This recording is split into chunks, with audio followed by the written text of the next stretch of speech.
Hola a todos. Muchas gracias por estar acá en la Fundación para el Progreso. Partimos a la hora, a las 6 de la tarde. Vamos a lanzar el libro de Jorge Millas, La filosofía de la violencia. Libro que fue en realidad un discurso que dio Jorge Millas en los años 70 al respecto de lo que él estaba viendo en la realidad mundial e intelectual en Chile y el mundo. Para esta ocasión tenemos grandes presentadores.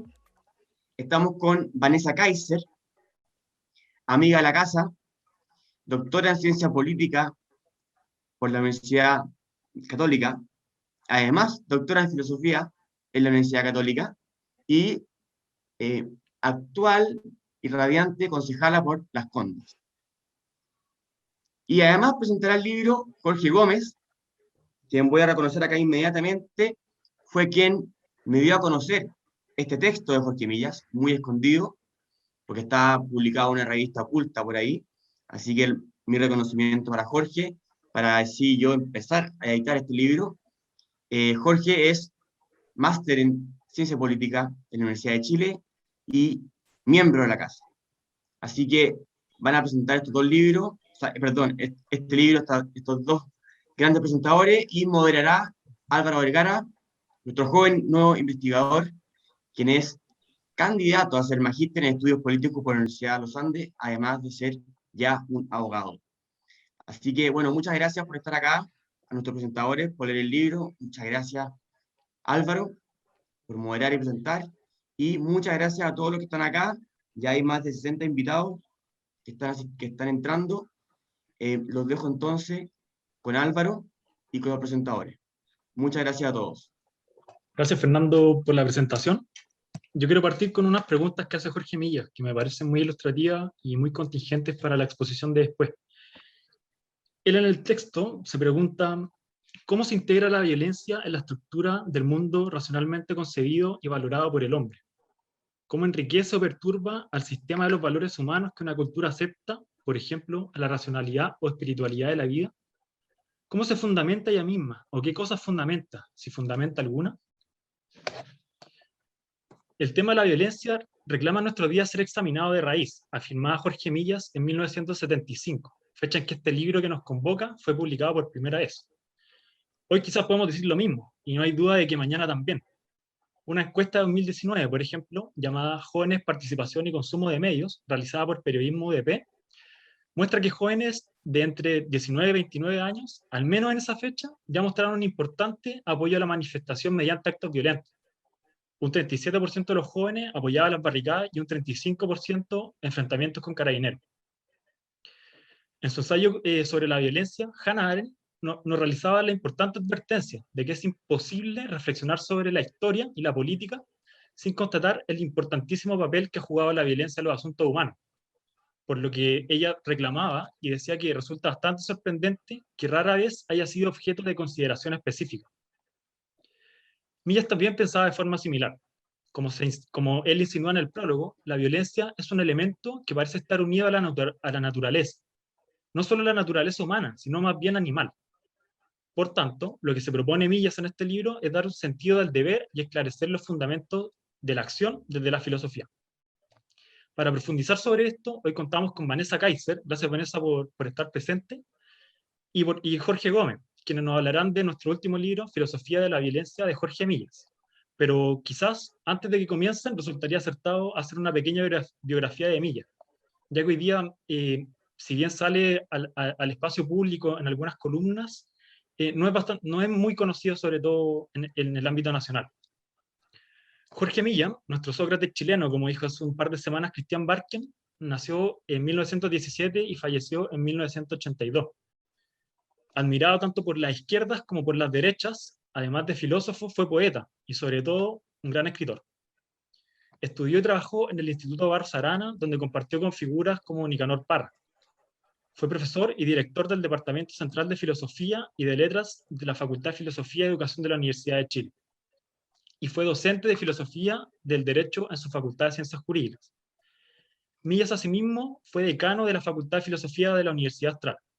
De hecho, en una entrevista el 3 de septiembre de 1975, que luego pueden encontrar en el sitio web Memoria Chilena, Hugo Donoso, el entrevistador, lo describe como un hombre tímido y como el último nómade, en razón de su costumbre de pasar los fines de semana en su parcela de Wynn y por alternar una semana en Valdivia como catedrático en la Universidad Austral y luego una en Santiago en la Universidad de Chile.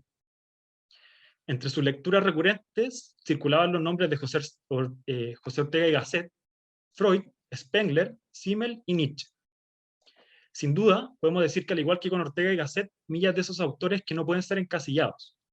Millas representa al verdadero pensador.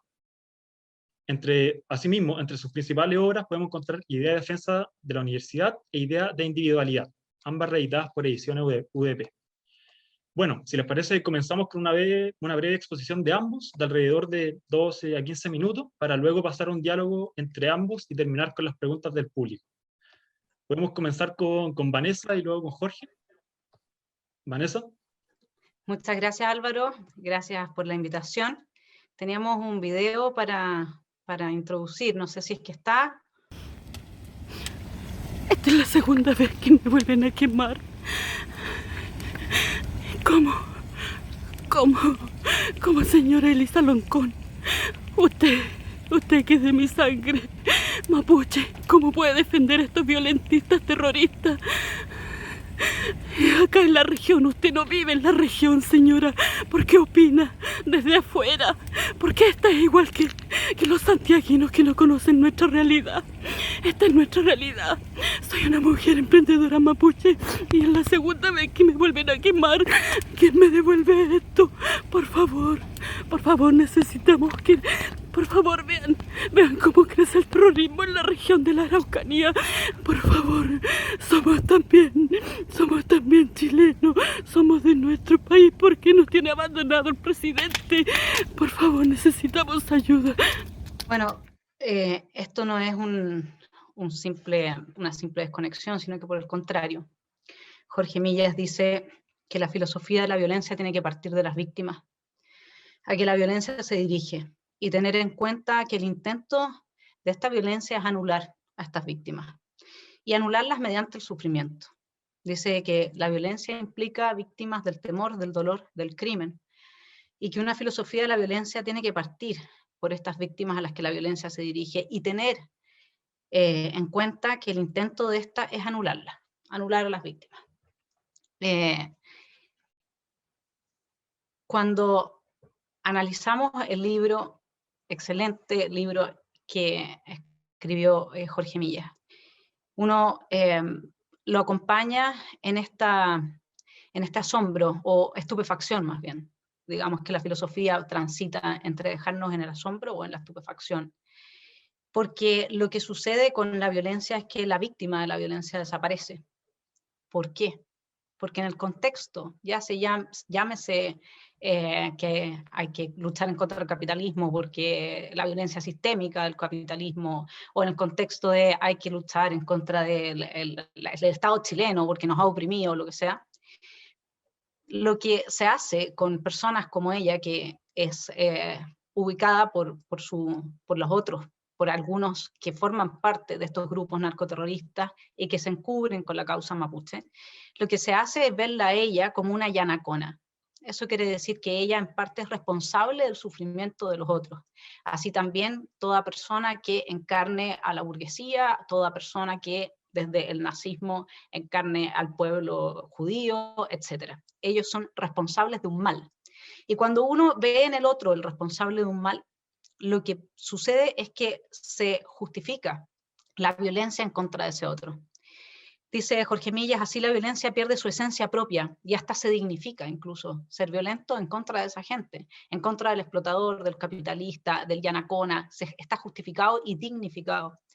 En la medida en que se expresa el sufrimiento del victimario, el que sufre, el que ha sido oprimido por el sistema capitalista, oprimido por el Estado chileno. Para quedarnos con esos dos casos, podemos sumar el feminismo, podemos sumar lo que uno quiera hoy día, neofeminismo. Y lo que pasa a ocupar entonces el primer plano es el sufrimiento del victimario, y la víctima desaparece. Queda, dice Jorge Millas, trascendida, en cuanto envuelta y devorada por la subjetividad del opositor violento, sin posibilidad de apelación. ¿Eso qué es lo que quiere decir? eso quiere decir sin humanidad, se le despoja de su humanidad. Y en definitiva lo que hace la revolución es aniquilar, digamos, es enajenar, dice Jorge Millas, tanto a la víctima como al victimario. Cuando muy bien Álvaro nos recordaba, digamos, la importancia que Arendt le da a la violencia como la presencia de esta violencia en los asuntos humanos, Jorge Millas hace un punto que es muy importante tener en consideración. Dice, nada hay en la vida animal comparable a lo que es la violencia en la vida humana, no son lo mismo. Considerando que ella se da en el contexto de una conciencia, capaz de juzgarla y de controlarla. La decisión de hacer revolución, dice Jorge Millas, es en esencia un acto de segregación frente a todos los otros sistemas de valores que no confluyen en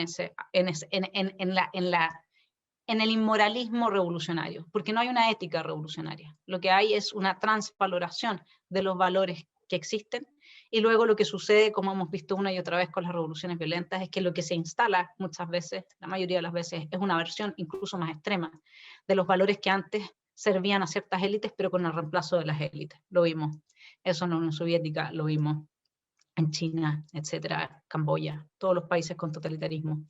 La revolución aliena, dice Jorge Millas, a víctimas y victimarios, es una forma de secuestro de todos los hombres, porque en definitiva la voracidad de la violencia revolucionaria traga a la víctima y al ejecutor, en función de imponer a los demás la forma de vida valorada y apetecida por el revolucionario.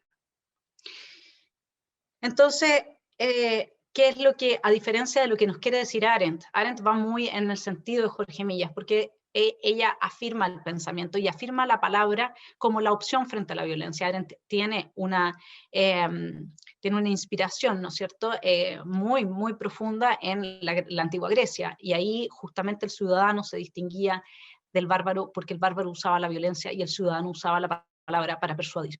¿Sí? Entonces, reconocer que la violencia tiene un rol en la historia y que lo ha tenido, no es desde Hannah Arendt lo mismo, ni desde Jorge Millas, que la hipocresía intelectuales que reconocen el valor de la violencia. Dice Jorge Millas, la teoría y la práctica política reconocen situaciones históricas en las cuales la violencia se convierte en elemento esencial y necesario del progreso. Hannah Arendt no sumaría la palabra progreso, ¿sí? Y aquí entonces vámonos con nuestro amigo Fernando Atria, quien ha dicho, ¿no es cierto?, porque la idea es que el pensamiento sirva para clarificar situaciones actuales, para darnos herramientas y entender, comprender la realidad. Dice Millas que no solamente se trata de transformarla, de hecho no se la puede transformar si no se la comprende. Imagínense qué bien va a estar el país cuando no haya inversión extranjera, ¿no es cierto? Entonces, Atria, ¿qué es lo que dijo? Para defender esta propuesta de la constituyente de indulto a los violentistas del 18 de octubre, dijo, es evidente que la redacción de una constitución forma parte clave de los roles de la constituyente, pero también lo que facilite o dificulte el desempeño de ese mandato. Reconoció que fue la revuelta de octubre la que inició el proceso constituyente y dijo, es innegable que la revuelta de octubre es el inicio del proceso constituyente e innegable que la situación de los presos está y continuará dificultando el desempeño de este órgano. Concluyó, afirmó que solucionar la situación de los detenidos es claramente una contribución al proceso constituyente, por eso creemos que la convención está habilitada para requerir a los poderes constituidos el pronto despacho de una ley de indulto. Al hacerlo esos poderes, miren, si siempre dan un paso más, estarán reconociendo su incapacidad. Esos poderes fueron incapaces de abrir el proceso constituyente antes de que el estallido social lo hiciera. Entonces, ¿cómo le respondería desde esta breve pero gran obra Jorge Millas a Fernando Atria? Le diría, la violencia no es garantía a priori de cambios favorables en la dirección liberadora. El verdadero problema de las revoluciones es el valor de las expectativas que movilizan a su furia. ¿Con qué expectativa de no equivocarse respecto a la justicia y al bienestar futuros cuentan los revolucionarios para imponer los males de la violencia en el presente? ¿Qué garantía tienen ellos de que nosotros vamos a estar mejor después de todo este proceso? ¿De que la gente que sufrió los 300.000 desempleados van a estar mejor gracias a este proceso? Que no intenten, dice Jorge Millas, Pues estos profesores de la gente violenta, profesores que se excusan de ser violentos ellos mismos, hacernos creer que al fin y al cabo y a la larga, ellos son discípulos de Gandhi porque no aciertan a distinguir entre la desobediencia civil y el terrorismo, o entre la fuerza del derecho y la metralla. La labor del filósofo, dice Jorge Millas, no puede ser cubrir la fea desnudez con mantos de mala lógica y dudosa metafísica. El pensamiento tiene que venir en auxilio de esta conciencia que sirve al avance en paz de los cambios y las transformaciones. Eso es de mi cosecha. Pero dice Jorge Millas que el pensamiento se opone a la violencia, la violencia es la negación del pensamiento, y en eso Hannah Arendt estaría de acuerdo. Entonces, el punto es que lo que hace Fernando Atria, y por eso es tan interesante esta obra, y por eso se la recomiendo a todos leerla, no se van a demorar mucho, y es realmente apasionante, es que Millas le da a Atria una respuesta al decirle lo que la filosofía de la violencia como la que él promueve, justificando la violencia para las transformaciones en las sociedades, viene a significar en definitiva, lo cito, no ya la mera comprobación empírica del homo homini lupus, que es que el hombre es un lobo para el hombre, la situación descrita por Thomas Hobbes, ¿no es cierto?, muy bien en el Leviatán, sino que lo que hace gente como Atria es consagrar esta situación en que el hombre es un lobo para el hombre de forma ética e intelectual, o sea que nos matemos todos con todos. A eso va. ¿Con qué derecho, se pregunta, suma las preguntas que planteó Álvaro, se pregunta Jorge Millas, unos hombres iracundos, muchos menos siempre que los más apacibles, imponen por la violencia su particular manera de apreciar la libertad y la dicha humanas? El problema central para Jorge Millas surge, dice, cuando la inteligencia misma viene, la espiritualidad del hombre, dice, ¿no es cierto?, fortalece esta violencia con sus recursos. Ese es el problema central. Y entonces hace una disquisición planteando que toda ideología tiene el efecto de sacar las ideas de sus quicios intelectivos, descriptivos, y de aislarlas, rompiendo sus enlaces con el sistema general del conocimiento que les da sentido, y a eso a Hannah Arendt agregaría, y rompiendo el vínculo del ser humano con su mundo, con la posibilidad de comprender el mundo en el que está. Nacida la idea para mostrar y hacer ver las cosas, una vez ideologizada, hace todo lo contrario, la esconde y enmascara. En términos nietzscheanos estaríamos, yo sé que él critica mucho a Nietzsche al comienzo, y está bien, casi me dieron ganas de centrar mi exposición ahí, me tocaron al bigotón, pero está bien. Pero digámoslo en términos nietzscheanos, lo que pasa con este tipo de intelectuales es que presentan una degeneración del instinto de la razón, porque para Nietzsche la razón es uno más de los instintos. Y esta es una de las expresiones más claras de la enfermedad del último hombre, el que es el último, el que solo sabe destruir, el que ya no tiene ningún anhelo superior.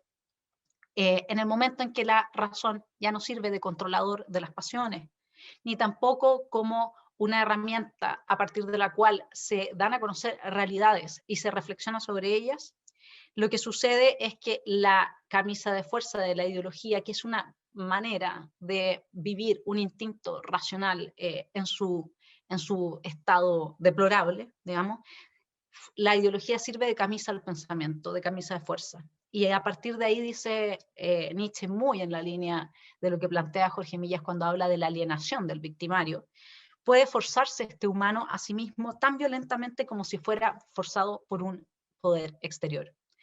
En su diálogo con Marcuse, Jorge Millas dice que nos habla, ¿no es cierto?, de la falacia género sumo, que en el fondo, para simplificarlo mucho, lo que hace es que las relaciones de identidad que son legítimas en la medida en que yo puedo decir, bueno, si esto es redondo y esto es redondo, ¿no es cierto?, ambos forman parte del subgrupo de las esferas, pero yo no puedo decir que una naranja es lo mismo que el planeta Tierra. Él usa otro ejemplo, usa la Tierra, pero, ¿no es cierto? Entonces, cuando yo pongo, como lo hace Marcuse, como lo hacen todos estos personajes, porque es la forma de justificar la violencia. Es decir, existe una violencia sistémica del capitalismo, ergo yo tengo derecho a ser violento.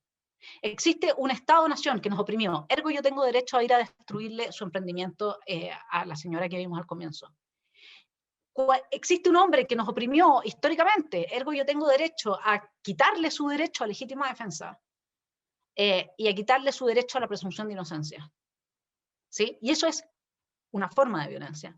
Y ahí es donde nosotros nos encontramos entonces con esta falacia del género sumo, que él trabaja en esos términos para mostrar cómo se ocultan las verdades, cómo se ocultan las diferencias que hay, y entra en la disquisición se los dejo de introducción nomás, pero que en el fondo plantea la contradicción que existe al hablar de una violencia institucional. En la medida en que es institucional es fuerza, ya no es violencia. Hasta Byung-Chul Han estaría de acuerdo con él. Hoy día existe una obra de Byung-Chul Han que se llama Sobre la violencia y otra de Gijek. Bueno, pero además cuando él entra en este análisis de la violencia institucional y muestra el carácter contradictorio que tiene, porque no existe tal cosa como una violencia institucional, ahí él refleja una situación de la retórica que usa este inmoralismo revolucionario. Y es una retórica en que, en sus palabras, la unificación de los opuestos, institucional con violencia, amor a la humanidad con destrucción de clases de personas o razas, defensa de la igualdad de las mujeres y al mismo tiempo destrucción de la igualdad de derechos de los hombres. Todo eso, lo que él muestra, dice, es la unificación de los opuestos, que caracteriza los estilos comerciales y políticos. Es una de las muchas formas en que el razonamiento y la comunicación se inmunizan contra la expresión de la protesta y la negación. Entonces, esta es la manera que tiene la izquierda de avanzar sus banderas políticas. Esto yo lo he estado trabajando desde marzo en un paper, que es la retórica oxímoron, que justamente siempre está uniendo opuestos y contrarios, y de esa manera se inmuniza a la crítica. Y Jorge Millas, y aquí me quiero detener un segundo, él se da cuenta de esto.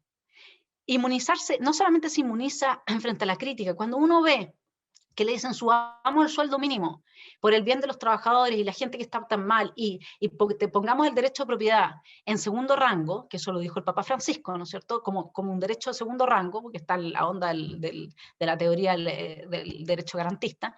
Entonces, ¿qué es lo que uno sabe? Uno sabe que en todos los países donde no se respeta el derecho de propiedad, la gente más frágil es la que está peor, vive en la miseria absoluta. Sin embargo, desde la retórica se unen estos contrarios y se avanza de esa manera. Les voy a citar brevemente un ejemplo de esto, cómo funciona. Dice, lo tomo del libro Lenin y el totalitarismo de Mauricio Rojas, dice, él hablando de su situación cuando él era revolucionario. La dificultad fundamental estribaba en comprender cómo del idealismo más ardiente podía surgir tanta maldad y cómo la utopía podía transformarse en terror. Lo que comprendí es que la bondad extrema del fin puede convertirse en la maldad extrema de los medios, que la supuesta salvación de la humanidad puede realizarse al costo de sacrificar las vidas de incontables seres humanos, que se puede amar a la humanidad en abstracto y despreciar a los hombres en concreto. Vi cómo los hombres se pueden transformar en seres absolutamente inmorales y despiadados respecto del aquí y el ahora con el pretexto de un más allá y un mañana grandiosos.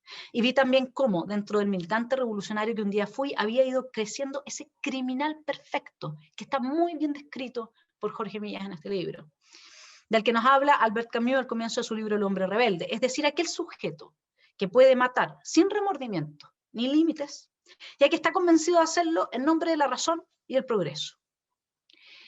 Esta situación que él hacia el final del libro habla de la humanidad, el bien de la humanidad, y hacer todo por el bien de la humanidad.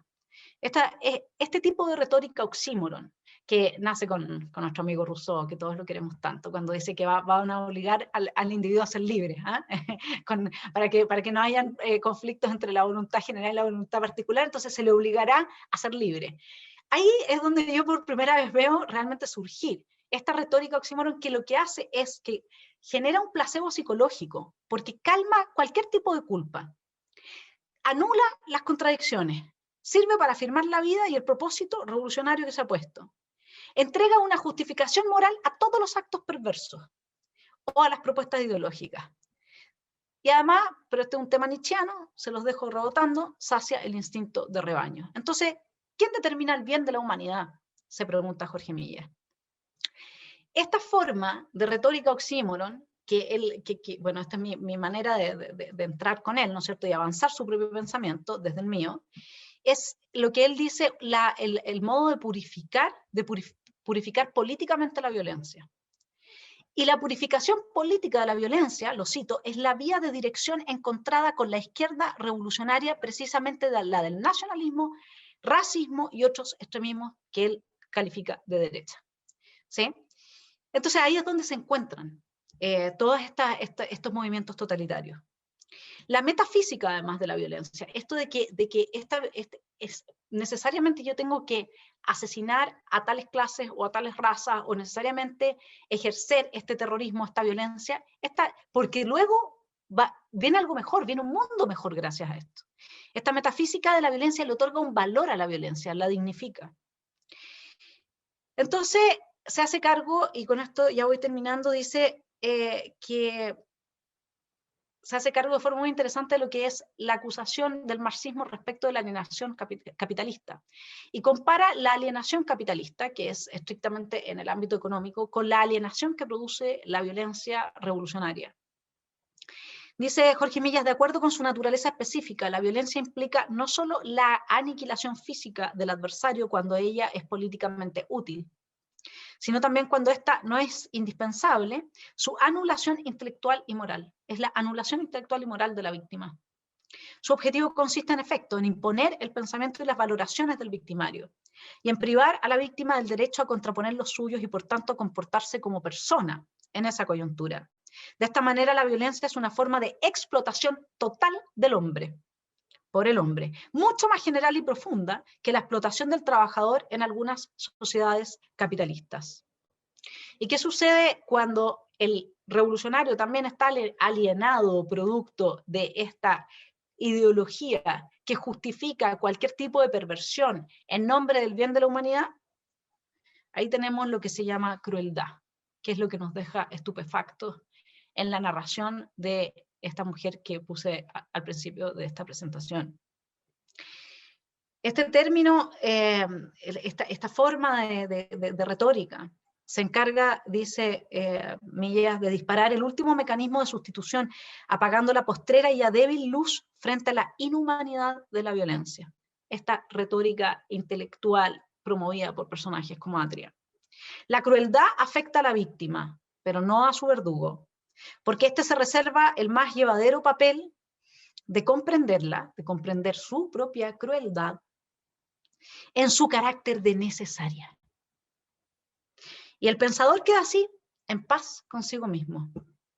El refugio en el sueño de la sociedad mejor se encarga de lo demás. Si damos correspondiente vuelta al tornillo sin fin de la utopía. Les recomiendo, realmente este libro sirve para entender en qué estamos y qué es lo que hay en juego en este momento en Chile. Gracias.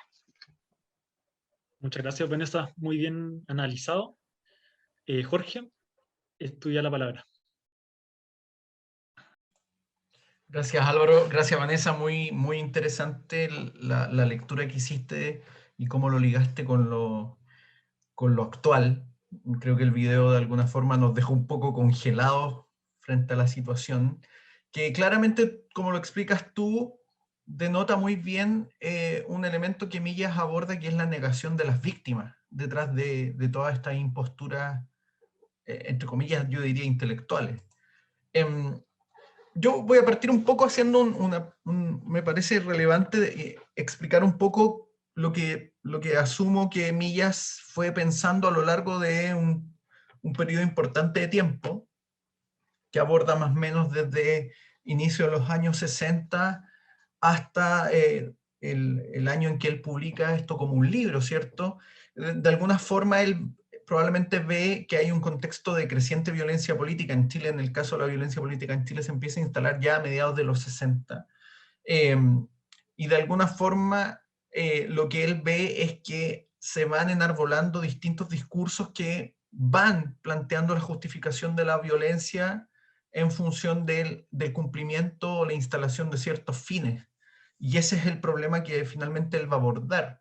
Y a mí me parece que la edición de este libro es muy atingente porque de alguna manera, sin necesariamente decir que la historia se repite o que los hechos o contextos son similares, Chile hoy día parece sufrir similares signos de desmesura respecto al tema de la violencia. Entonces vemos que la violencia ya hace mucho tiempo, bastante tiempo, se ha ido enquistando en distintos espacios como un medio para llevar a cabo o para cumplir altos fines o supuestos altos fines. Y que eso se ha ido de alguna forma crecientemente justificando como un mecanismo que supuestamente nos llevaría a un futuro más justo, más libre, más próspero, etc. Y eso creo que me parece que es relevante porque de alguna forma el libro de Millas, aun cuando es escrito en 1974, o 78, perdón, vuelve y sigue siendo muy atingente. Y sigue siendo muy atingente primero porque Millas era un pensador que no era ingenuo. Millas no era ingenuo, era muy radical en su forma de situarse frente a las cuestiones con las cuales él reflexionaba. De alguna manera él sabía que la violencia es un hecho permanente en diversas dimensiones de la vida humana, que ha estado a lo largo de la historia humana, pero también él tenía muy claro que había un sustrato de espiritualidad humana que contrastaba con la fealdad de la violencia, con lo que él define como esa naturaleza indómita e inesperada del ser humano. Y él tiene muy presente esa tensión. Tiene presente que la conciencia humana, en tanto plano espiritual del ser humano, ¿cierto? De la especie humana, está en permanente contraste con lo que él llamaba esta impudicia natural del ser humano. Y ese era finalmente un espacio en tensión que él consideraba que no debía ser invadido ni ensuciado, si queremos usar esa palabra más coloquial, con la violencia. Él sabía que de alguna forma esa tensión se traduce en desbalance, donde la violencia se impone como una fuerza, claramente, como él decía, sustraída a cualquier plano normativo o ético. Y entonces la violencia, para Millas, y yo concuerdo en esto al 100% con él, desde el punto de vista de su planteamiento, es una invasora del plano espiritual del ser humano. La violencia, primero, no está en el reino de los fines, ni tampoco en el reino del deber, ni en el plano del deber. No está entonces en el plano ético, y por tanto no es un valor, carece de valor. Eso explica por qué Millas ve como un problema, siendo él un filósofo, ¿cierto?, las pretensiones de intelectuales como Marcuse o Sartre por darle una justificación ética a la violencia revolucionaria o a la violencia con fines políticos. De alguna forma, Millas tiene muy presente que los modos de pensar también definen de alguna forma los modos de obrar. Y entonces él ve que esta problemática, en el contexto en el que él escribe, está tomando fuerza, ¿cierto? En los años 70, en el contexto de los años 60 y 70, se habían levantado diversos sofismas o trabajos intelectuales que buscaban justificar la violencia en términos éticos. Ya Millas en 1962, en su libro El desafío espiritual de la sociedad de masas, denuncia este sofisma. Él dice que es un sofisma engañoso con el que se pretende justificar acciones revolucionarias mediante una trampa, dice, donde el valor atribuido a los fines se asigna a los medios, aunque estos, como la violencia, sean horribles. Y Millas dice algo más importante aún, dice, lo peor es que aunque esos medios sean horribles, se asume que no ensucian los fines. Eso es claramente lo que ocurría en el contexto de los años 60 y 70, cuando se justificaban vías armadas y una serie de acciones violentas que costaban vidas, que tenían víctimas, bajo la presunción de que, aunque esos medios eran horribles, los fines eran hermosos o justificables. En ese mismo libro, Millas denuncia al revolucionario en tanto un fanático. Él dice que, de alguna manera, el fanático es un sujeto que está enceguecido por el resplandor de un bien único.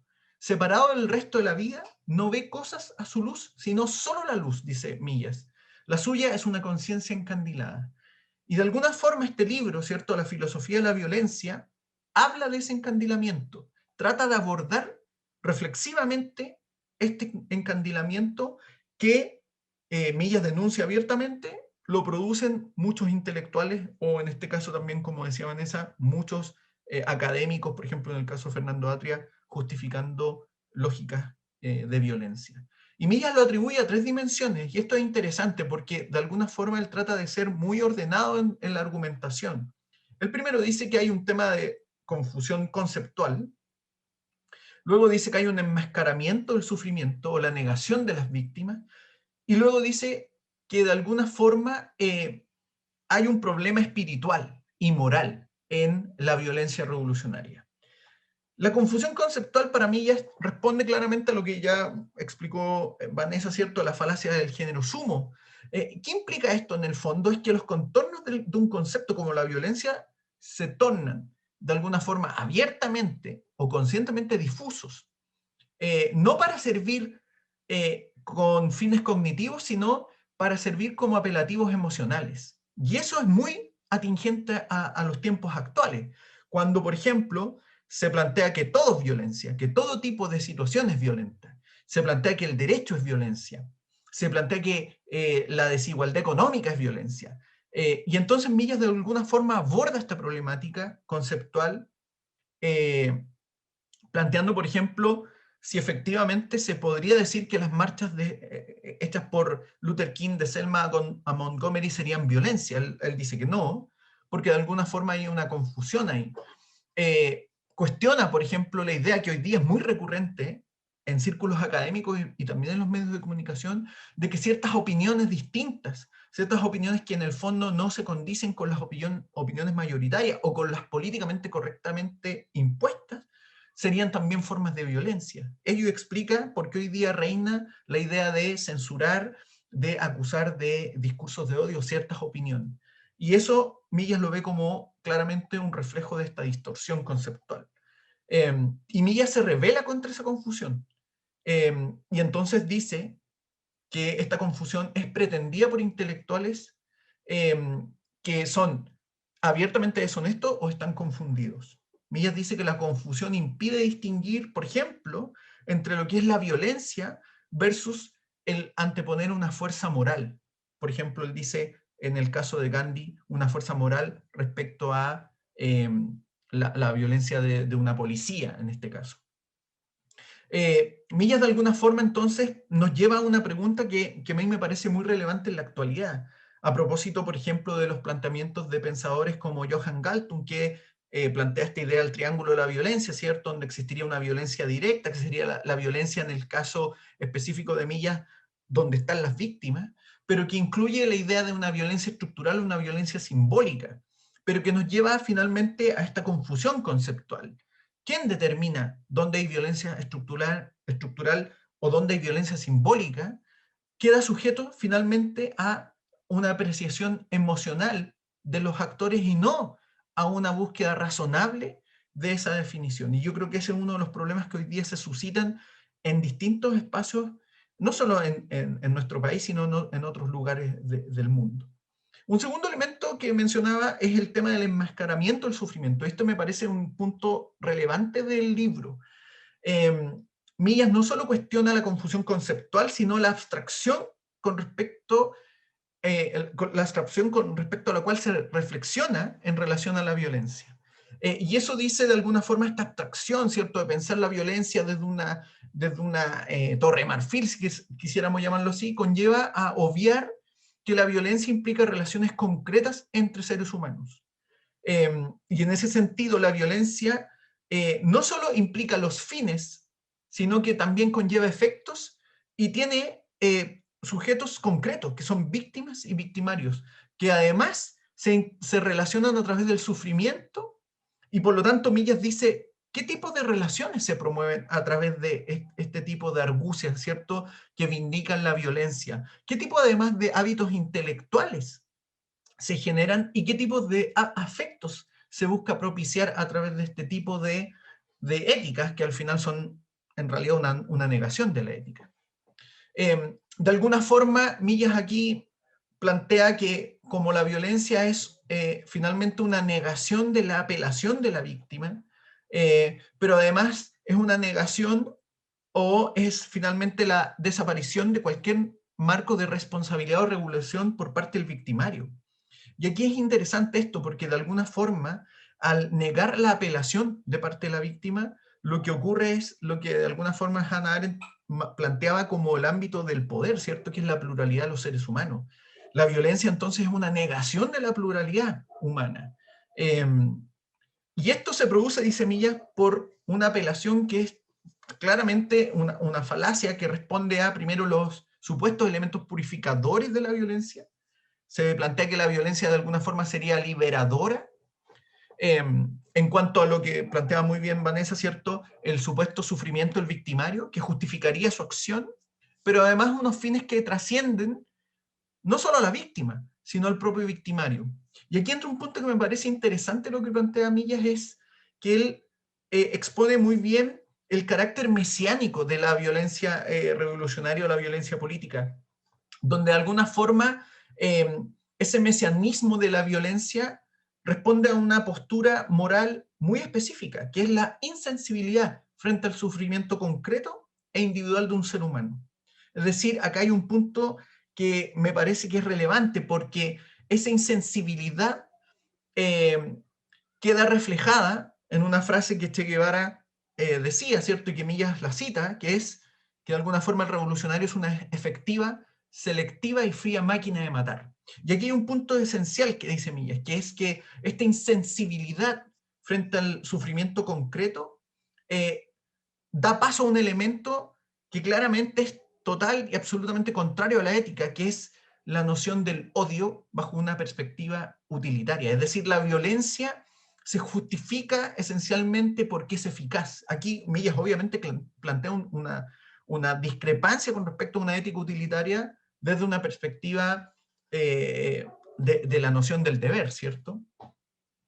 Por lo tanto, como es eficaz la violencia desde esta perspectiva distorsionada, el dolor, el martirio, el terror, el sadismo, no solo implican una paralización de la reflexión y la libertad de la víctima, sino también del propio victimario.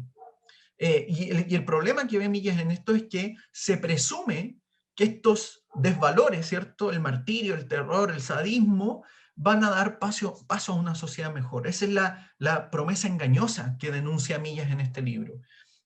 La promesa engañosa de un hombre nuevo, de una sociedad perfecta, e incluso, dice Millas, de una promesa en función de los intereses de la humanidad. Y Millas ahí denuncia un absurdo. Él dice, aquí hay un absurdo claramente visible, pues esta promesa, ¿cierto?, esconde algo que en realidad no tiene ninguna justificación más allá del propio mesianismo de quienes se amparan, o los revolucionarios que se amparan en este mesianismo para imponer el sufrimiento ajeno en un presente bajo la promesa de un futuro mejor.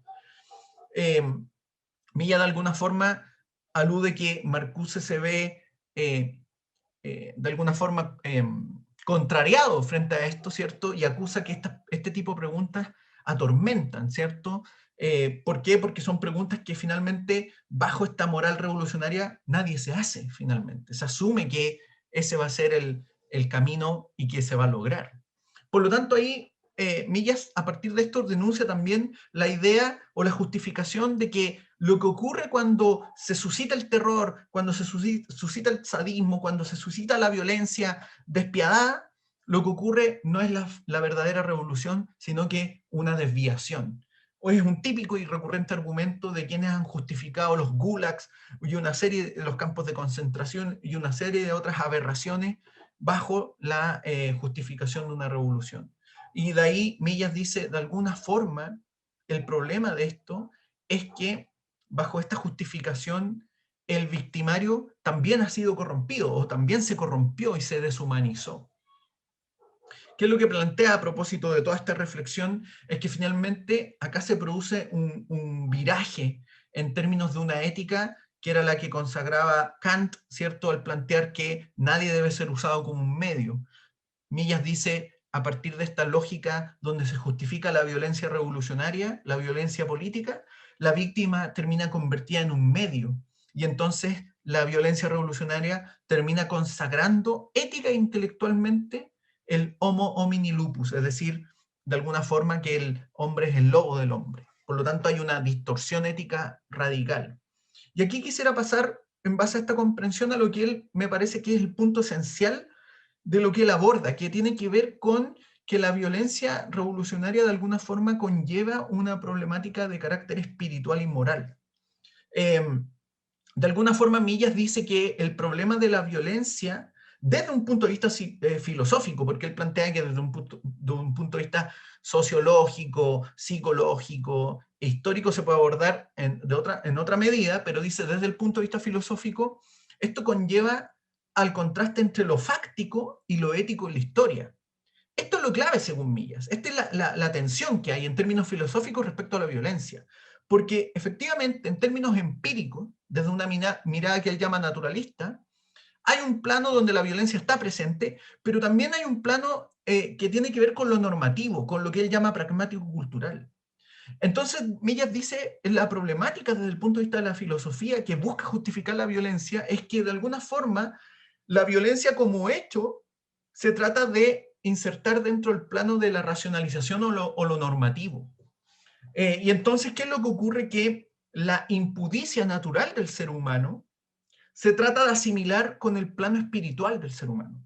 Millas dice, el plano espiritual del ser humano es lo que de alguna forma nos permite o permite al ser humano ser un legislador y un artista, es decir, planos que escapan a al mero impulso natural que uno podría considerar donde está también situada la violencia. De alguna forma, Millas dice, el espíritu humano entonces nos permite no solo el desarrollo de ser como legisladores o artistas, sino que además nos permite el juzgar y controlar. Pero también, dice Millas, y aquí entra el problema que él aborda, es que eso también puede llevar a la autoaniquilación. Y eso claramente nos lleva a pensar en autores como Erich Fromm o Albert Camus, que plantean también esta problemática.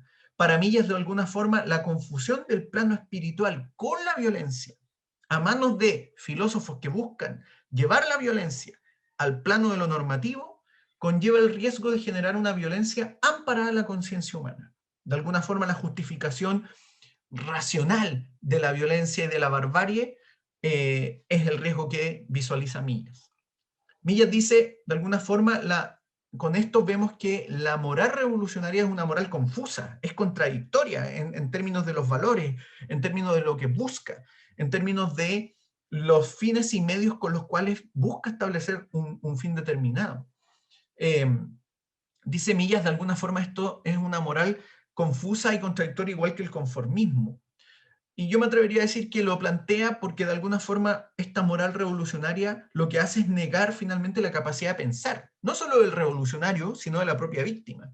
Nadie se puede oponer a esta moral revelada del revolucionario que asume tener muy claros cuáles son los fines y cuáles son los medios para cumplirlos.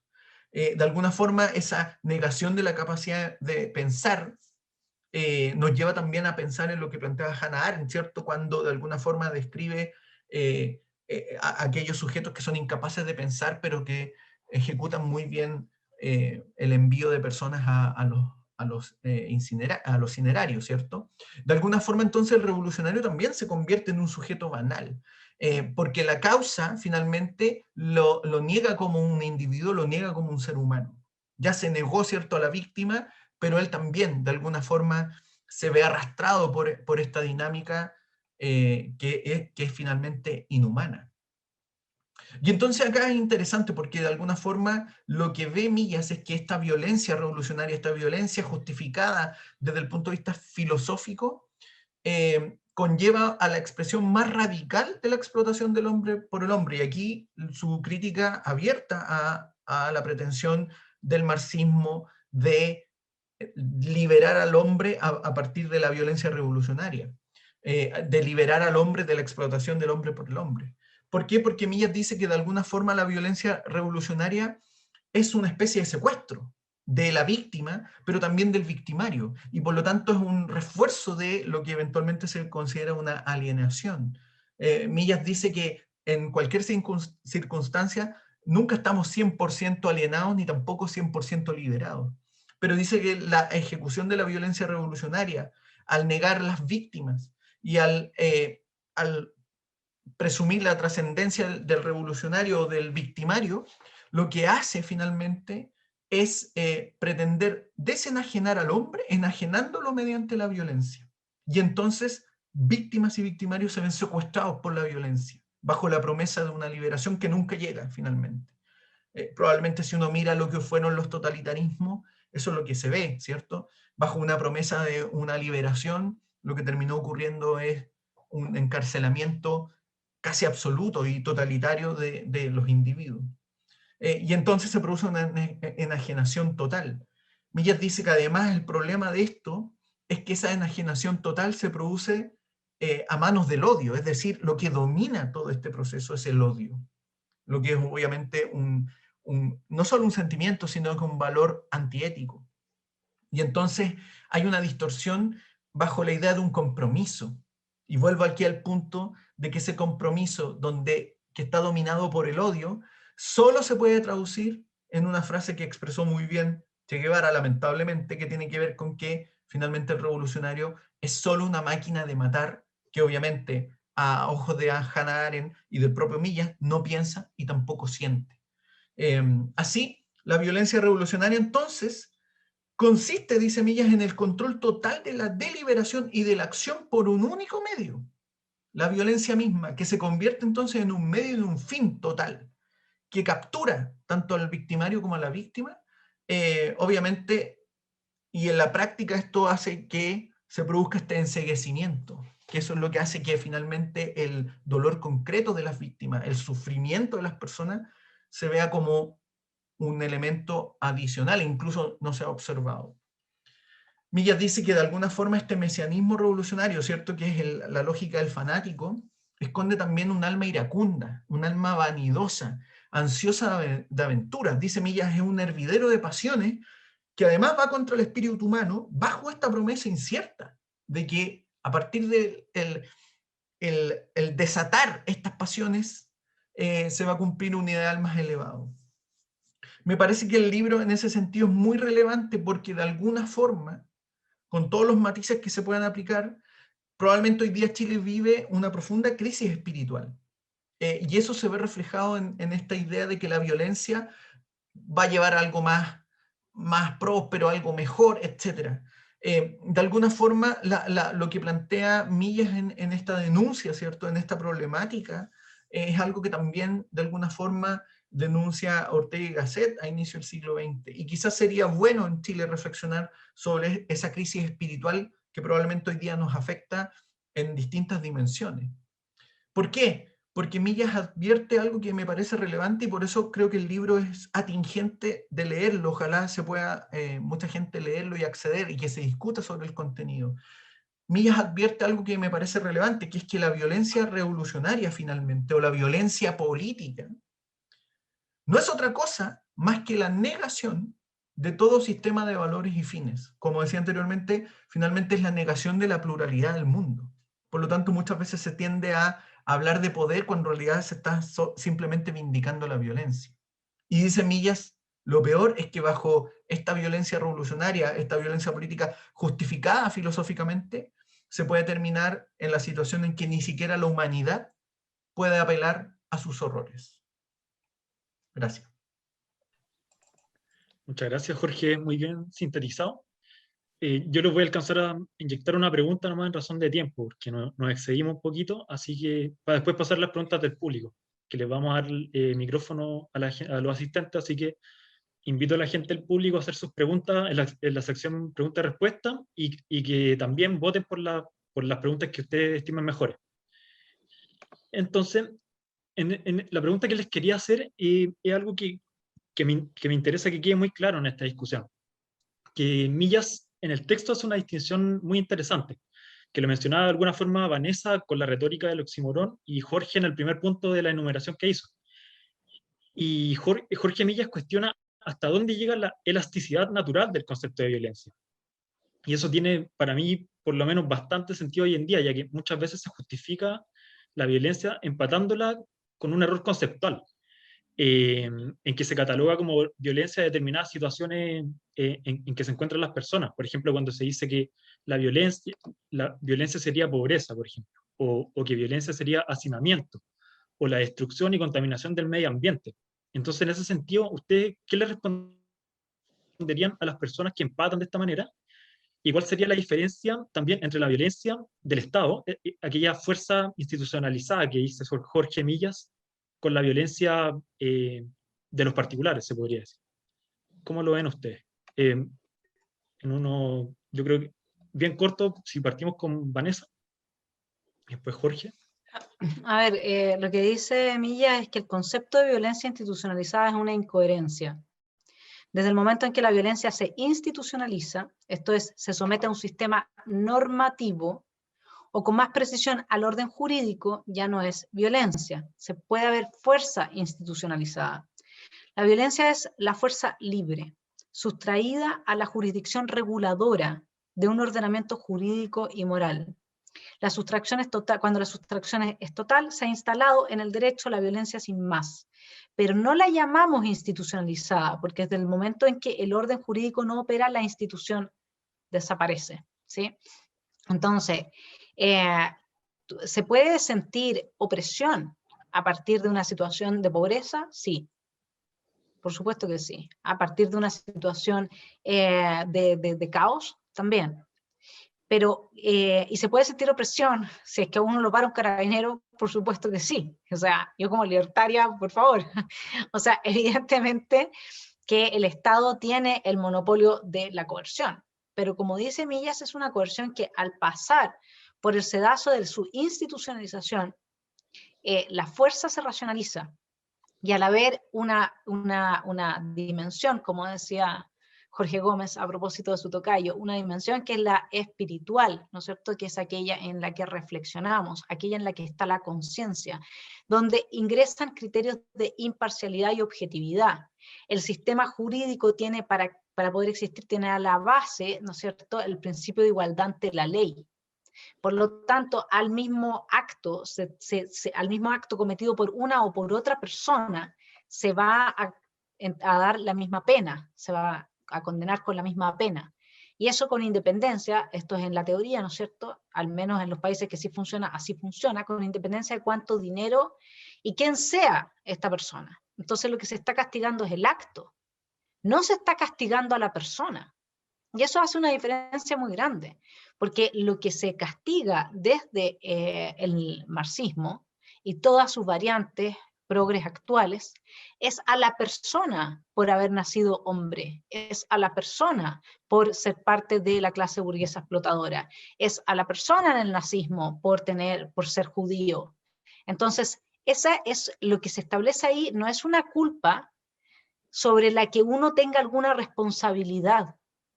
Tú tienes tres tipos de culpa: la culpa por acción, que es la que castiga un sistema jurídico institucionalizado a través de la fuerza; la por acción, la por omisión, y la culpa por existir.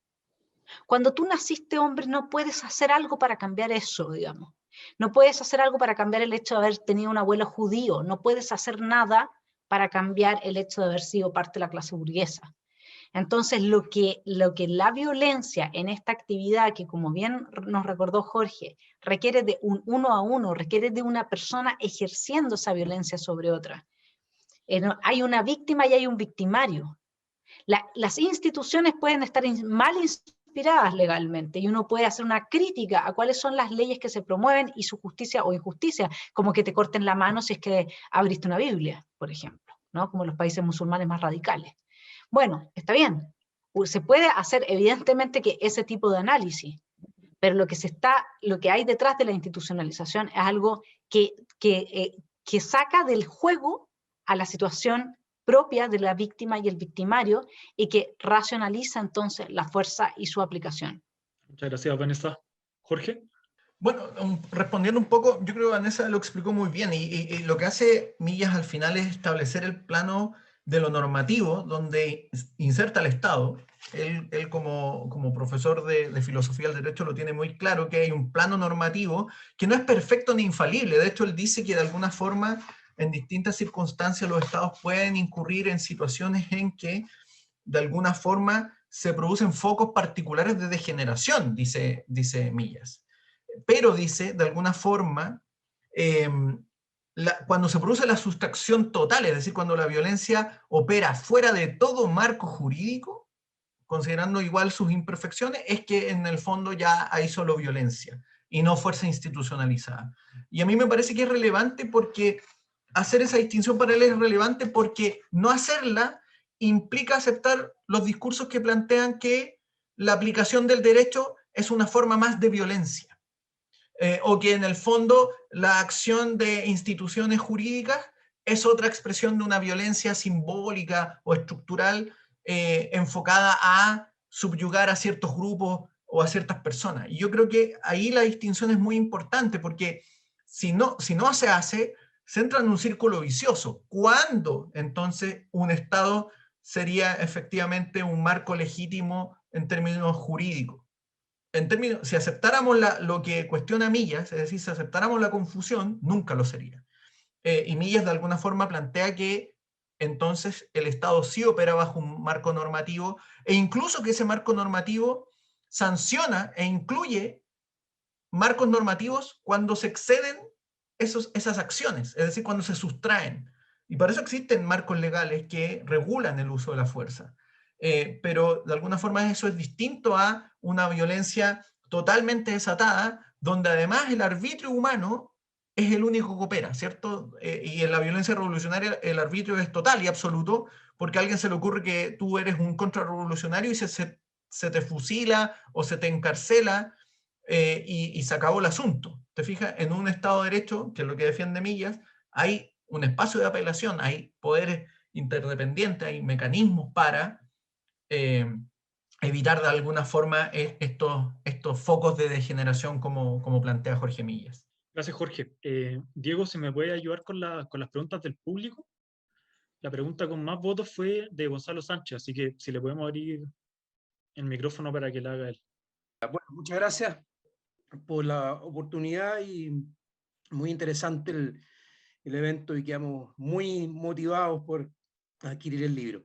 Sí, la pregunta que yo hacía es que tuve la oportunidad de escuchar un diálogo entre Pedro Cayuqueo y Alfredo Jocelyn Holt, tratando de buscar o compatibilizar dos miradas históricas del conflicto en la Araucanía.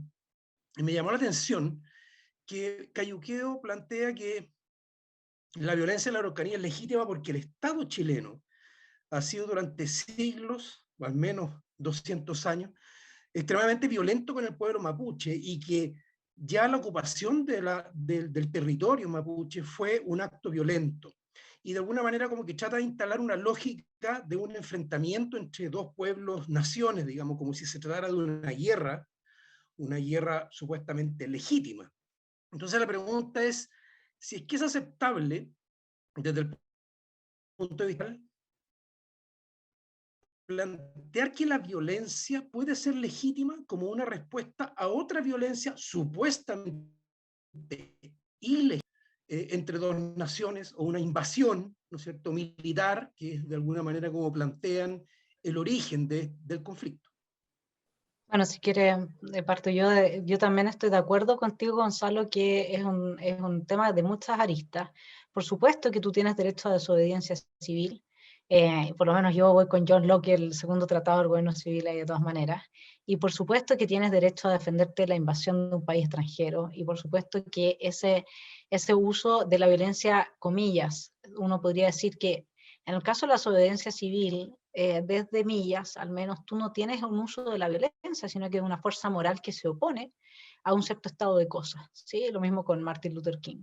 Y eso es distinto, lo mismo que, bueno, en el caso de la autodefensa, si alguien me viene a disparar, yo tengo derecho a, digamos, defender mi vida. Si tengo un arma, la voy a usar, ¿no es cierto? ¿Y quién te va a decir que no a eso? Pero hay una provocación, evidentemente.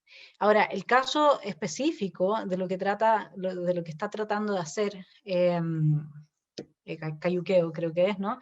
Él lo que está tratando de hacer primero es hablar de una situación que no existe, porque el pueblo mapuche como una realidad homogénea no existe, en primer lugar. O sea, si tú te vas a hablar con el lonco Aniceto Norín, o te vas a hablar con otros loncos a los que le han asesinado incluso sus hijos, porque no han querido ser parte de una agrupación narcoterrorista. Que yo sepa, Berghoff no es un apellido mapuche, y Marchán tampoco, ¿sí? Entonces hay mucha gente que está operando en esta región bajo esa supuesta causa noble. que no tiene nada que ver, ni siquiera, incluso la realidad de las distintas comunidades mapuches es que entre ellas les cuesta mucho ponerse de acuerdo. Son muy autónomos, son muy libertarios, si tú quieres, ¿sí? Luego, si nos vamos a ir al origen, yo tengo ojos chinos porque probablemente cuando pasaron los mongoles por Alemania, hubo un par de parientes míos antiguos, digamos, que sufrieron las consecuencias. ¿Qué hacemos? ¿Hasta dónde llegamos? Y por eso es que yo le critico a Nozick su concepto de la justicia, cuando habla de estas reparaciones, que entonces ¿hasta dónde vamos a llegar? ¿Qué hacemos? O sea, ¿qué hace Prusia, por ejemplo, que hoy día no existe? ¿Cuántos estados tendrían que disolverse porque antes eran monarquía y la gente pertenecía a otra parte? Lo que él está haciendo es tratando de hablar del caso, además de que los mapuches se supone que también llegaron a invadir acá y sacaron a otros pueblos. Entonces, lo que él está haciendo, o sea, en ese caso, ellos están pesos en ilegítimo respecto a los pueblos anteriores. Entonces, lo que está haciendo Cayuquedo es decir, primero, es negar que existe narcoterrorismo, con un negocio de la madera que en 2 años aumentó de los 20 millones de dólares a los 80 millones de dólares. Negar que hay una situación ahí que no tiene que ver ni representa al pueblo mapuche en su mayoría. El pueblo mapuche, esa región es la que más vota por la derecha. ¿Qué tiene que ver eso con no estar integrado y no sentirse chileno, como bien decía la señora mapuche, que yo puse la Yanacona en términos de los otros, que puse en el video introductorio? Entonces, ¿qué es lo que pasa? Que si nosotros llevamos, esto es ad infinitum, o sea, al final, detrás de todo lo que tú quieras ir va a haber una injusticia. Todos los pueblos hoy día tendrían que reclamar algo así. En todas partes hay gente originaria del lugar que luego fue invadida, pero que antes invadió y antes llegó. Entonces, ¿cómo tú compruebas todas esas cosas? Entonces, lo que pasa, en definitiva, es que hay una manipulación a partir de, bueno, esta es la retórica del oxímoron. Tú dices, ¿tengo derecho a defenderme? Por supuesto que tienes derecho a defenderte. Si estás siendo invadido, estás siendo oprimido, por supuesto que tienes derecho a defenderte. Si tú te consideras una nación, ahora explícame, el pueblo mapuche, ¿cuándo tuvo el concepto de nación? ¿No será eso un poco un anacronismo, de alguna manera? ¿Cuándo fueron ellos una nación invadida por otra nación? No y ni siquiera hubo otra nación, bueno, sí, los españoles hasta un cierto punto, pero la realidad hoy día ahí es con muchas otras colonias de otra gente que llegó a trabajar y que ayudó a sacar adelante esa zona. Entonces, para variar hay esto. Por un lado, tú no le puedes negar, obviamente, el derecho a una persona a defenderse de una violencia, de la violencia. Y de la invasión. Eso está clarísimo, nadie se lo va a discutir. El punto es que lo que él está encubriendo detrás y lo que no está tomando en consideración es que el narcoterrorismo está siendo violento con las mismas comunidades mapuches y no se está haciendo cargo de eso, que hay muchas víctimas mapuches como la señora que yo puse ahí, que se consideran al mismo tiempo chilenos, que estaban integrados al pueblo de Chile a todos los demás, son parte, que el 97% de los chilenos tenemos sangre mapuche, en mayor o menor grado. Entonces, ¿cómo vamos a empezar? ¿Cómo determinamos quién es mapuche y quién no es mapuche? Y sobre el 80% de los mapuches viven en Santiago. Entonces, el punto es que hay como la realidad mucho más compleja cuando te quedas en el oxímoron solamente con los contrarios, que bueno, tengo derecho, sí, tienes derecho, pero al mismo tiempo entonces, ¿cómo avanzo yo en esto si es que no está hablando de una realidad existente? Pueblo mapuche así como tal, como él lo está queriendo representar en términos antagónicos con la supuesta invasión del Estado de Chile, no existe. No existe, los deja solos y no tienen ni siquiera no pueden elegir ni siquiera representantes de todos porque no es su forma de vida esa de tener representantes en esos términos. Entonces yo creo que ahí es donde hay que entrar a complejizar y no es tan fácil llegar y darle una respuesta. El derecho a defenderte lo tienes, pero luego la pregunta es si estás hablando en nombre de quién, si esa realidad en nombre de la cual tú estás hablando existe, como cuando hablan de la violencia sistémica del capitalismo, tráemela, es metafísica. ¿Cómo me hago yo cargo de eso? Es metafísica. Y toma allí que Hayek dice que porque existe esta violencia sistémica es que no importan las pequeñas violencias entre personas que son las que nos importan a nosotros, que eso son preocupaciones liberales de gente burguesa. Lo que importa es la violencia sistémica. Entonces, bajo esa excusa, fíjate que lo que decía Aucán Wilcamán es que, porque la pregunta es, ¿cómo le pagamos nosotros la supuesta deuda histórica? ¿Cuándo se termina de pagar la deuda histórica? ¿Y sabes lo que dice Aucán Wilcamán? La deuda histórica se paga cuando se devuelven todos los territorios, es decir, toda esa zona, y cuando todas las generaciones que vienen de los chilenos le pagan el equivalente al PIB que ellos podrían haber producido de haber estado trabajando en sus territorios y de haber sido dueños de los mismos. Te dejo con eso. Jorge.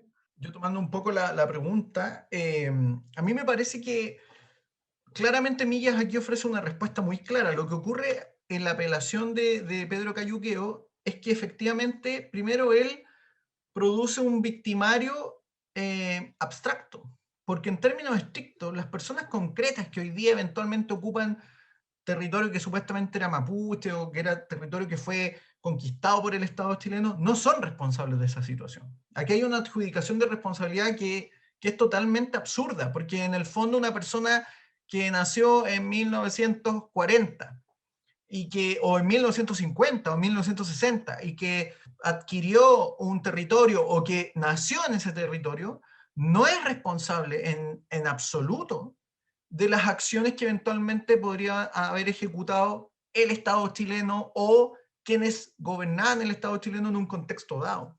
Por lo tanto, acá hay una clara distorsión de los victimarios, es decir, por un lado se le adjudica ser victimarios a personas que no tienen nada que ver, pero tramposamente, o a la vez muy funcionalmente, se hace víctimas a sujetos que tampoco han sufrido ni sufrieron la pacificación o la conquista de la Araucanía. Entonces acá hay un problema que tiene que ver con eso. El problema es que al generar esta idea de que el Estado chileno, ¿cierto?, conquistó unos territorios que hoy día ocupan unas personas que no sabemos quiénes son, porque ese es el mecanismo, lo que sufren esas personas concretas, tal como mostraba el video de Vanessa, ¿cierto?, en realidad a nadie le importa. Y este es el problema. A mí me parece que ese es un problema que lo hemos visto hace tiempo. Es decir, acá probablemente, y esto quizás voy a hacer una crítica a las élites santiaguinas, tal como lo hace la persona en el video, es que si ocurrieran ataques incendiarios en donde viven las élites,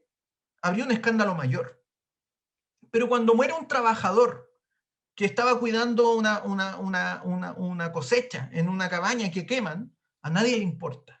Cuando un trabajador es baleado, ¿cierto?, cuando va rumbo a su casa, porque a un grupo se le ocurre dispararle, a nadie le importa. Y ese es el problema de deshumanizar a las víctimas, de, en el fondo, convertirlas en una simple estadística. Y eso es lo que nos advierte Millas, porque finalmente detrás de esa víctima convertida en estadística hay una persona de carne y hueso que eventualmente muere, que genera dolor a su familia, o que sufre algún daño que lo deja lisiado, etcétera, etcétera, etcétera. Esto aplica en realidad en cualquier situación donde ocurran víctimas de violencia. Pero en este caso concreto, yo creo que, y con lo que se plantea, hay una clara idea de hacer responsables a personas que no tienen ninguna responsabilidad en esto. Y esta es la misma problemática que se ha dado, por ejemplo, en Estados Unidos cuando se busca, de alguna forma, considerar culpables a personas blancas por la esclavitud que cometieron hace 3 siglos atrás personas blancas contra personas negras. Es un absurdo, porque de alguna forma eso contraviene la idea de la responsabilidad individual. Y entonces se empiezan a construir discursos donde se asignan responsabilidades colectivas. El problema de eso, cuando se empiezan a generar responsabilidades colectivas, es que terminamos con las lógicas, por ejemplo, que dieron paso a que 6 millones de judíos fueran asesinados porque se les consideraba los responsables de la debacle en Alemania, porque se asignan responsabilidades colectivas. Yo creo que ese es un error y ahí hay un nuevo enmascaramiento de la violencia, que hay que rechazarlo, pero que hay que, yo creo que hay que rechazarlo no solo en el sentido concreto, sino que atacar este tipo de argumentos que son finalmente engañosos, como diría Jorge Millas. Gracias, Jorge. Vamos a hacer la última pregunta, bien corta, de Eduardo Humor, y luego vamos a dar un espacio de 1 minuto para si quieren hacer una reflexión final. Así que, Diego, voy a abrir el micrófono. Eduardo, si puede ser cortita, sería genial. Voy a tratar de leer lo que yo lo había escrito. Muy muchas gracias a los panelistas y excelente el tema. Yo me pregunto, ¿cómo pueden explicar ustedes el contexto del libro o el contexto suyo el nefastísimo rol que han cumplido los medios de comunicación, que han amparado, minimizado, normalizado y hasta simpatizado con la escalada de violencia que vive Chile, que basta nombrar solamente octubre del 2019, los atentados anarquistas que están todos los días, la CAM en el sur? La explicación viene por un temor a represalia, por sumarse a la moda, o viene por un control más político, como lo dijo Gramsci hace más de un siglo, de tómense los medios de comunicación y vamos a tener todo. Por esta simpatía que están mostrando, que son las herramientas que tiene la izquierda para llegar a sus propósitos. Otros países, Colombia, por ejemplo, que si bien tiene un esquema de violencia distinto al chileno, los medios de comunicación, la gran mayoría, repudiaron de inmediato la violencia. De inmediato. Esto ocurrió hace un mes y medio atrás. ¿Cómo es posible revertir este proceso? ¿Cómo volver a darle un marco ético a los medios para que la violencia se llame violencia, terrorismo, terrorismo? Y una pelea entre vecinos, que la denominación que se le está dando hoy día, se llame pelea entre vecinos. Muchas gracias. No sé si respondo yo. Partimos al revés ahora, Jorge, ¿Ya? y luego Vanessa. Yo creo que lo voy a hacer súper preciso y vuelvo al punto de, en el caso de Colombia probablemente uno ve que la situación de violencia que se suscitó en Colombia entre 1985 y los 90, que fue situación que llegó a las ciudades en el fondo, se está muy consciente de la situación de la violencia en las ciudades mismas, ¿cierto? Estas como guerras urbanas donde había autobombas, donde detonaban un edificio completo, etc. Yo creo que en el caso de Chile, de alguna forma lo que ocurre es que la violencia se ve como algo muy, muy lejano, algo muy alejado. Por lo tanto, quienes ocupan espacios en los medios de comunicación, que no sufren la violencia ni diariamente en una población controlada por los narcotraficantes, ni sufren la violencia de grupos armados en una región de la Araucanía, lo ven como algo que en realidad es un dato. Este es el problema, y esto es lo que denuncia Millas. En el fondo, la idea de que la violencia es una cuestión, bueno, Millas dice algo así como hacer reflexiones sobre una polca. Y yo creo que muchas veces ocurre que los medios de comunicación no tienen la vivencia concreta de la violencia y por lo tanto lo ven como una situación muy lejana y por lo tanto la cobertura y el discurso con el cual lo abordan es un discurso que, volviendo a Millas, vuelve a silenciar a la víctima, vuelve a hacer de la víctima un sujeto que no existe. Y entonces, incluso cuando se hace la cobertura, por ejemplo, de situaciones en la Araucanía o el narcotráfico en las poblaciones en la región metropolitana, se habla de los camiones quemados. No se habla de cómo se vio afectada una familia cuando se quema un camión, cómo se afecta el trabajo de una familia o el sustento de una familia cuando se quema un campo, o cómo se ve afectada una familia donde los narcotraficantes controlan el barrio y sus hijos no pueden dormir tranquilos porque está el riesgo de que les baleen la cabeza mientras duermen. A nadie aborda eso de una manera concreta. Se encontraron un par de armas, llegó la policía, pero nadie habla de las víctimas. Yo creo que cuando se empieza a hablar de las víctimas en serio, se va a tomar conciencia. Ahora, en Colombia lo que ocurría es que las víctimas eran en muchos casos los propios periodistas, y entonces por eso quizás se tiene más presente el tema de la violencia que lo que ocurre en Chile. ¿Vanessa? Sí, de acuerdo con Jorge. Miren, un estudio que se hizo por la Agencia de Calidad de la Educación, alumnos de octavo básico en 2018, arrojó que 1 de cada 3 estudiantes en esa época consideraba la violencia como un medio legítimo, y aún peor, el 65% afirmaba estar de acuerdo con que el fin justifica los medios. Díganme ustedes, ¿quién le enseña a los niños que... Ustedes se imaginan a una mamá o un papá diciéndole a los niños octavo básicos, pégale a tu hermano porque no te quiero prestar tal cosa? ¿Dónde aprenden los niños eso de que la violencia es legítima? Incluso si hubiera violencia intrafamiliar, ven los niños sufrir a su mamá o sufrir a su papá, ¿no es cierto?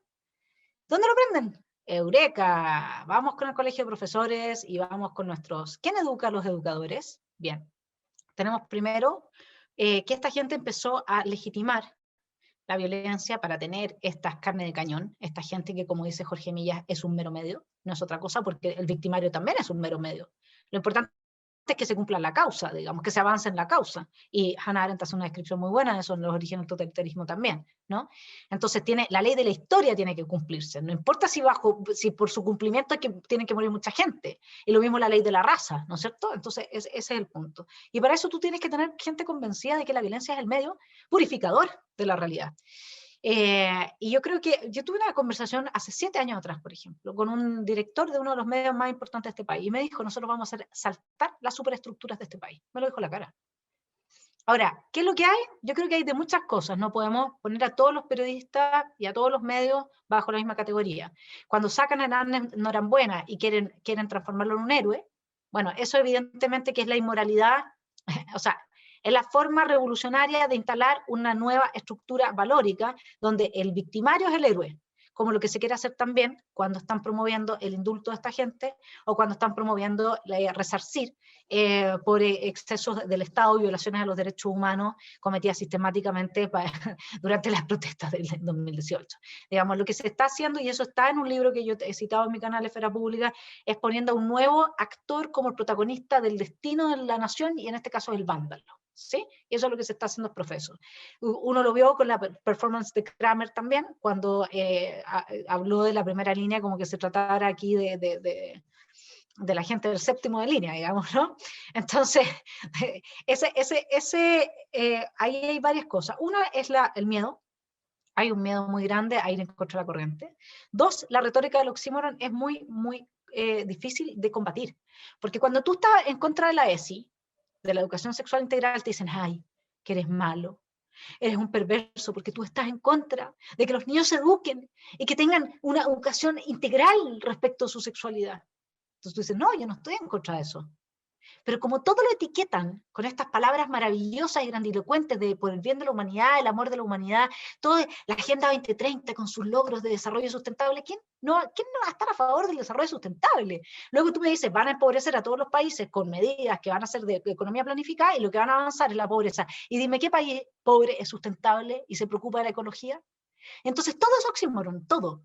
Y ese es el problema. El problema es que la gente que piensa y que se da cuenta que esta cuestión está mal, les cuesta mucho salirse de esa corriente, porque además alimentan hijos, mantienen sus vidas con esto. Uno a veces es súper duro porque no está viendo ese punto también.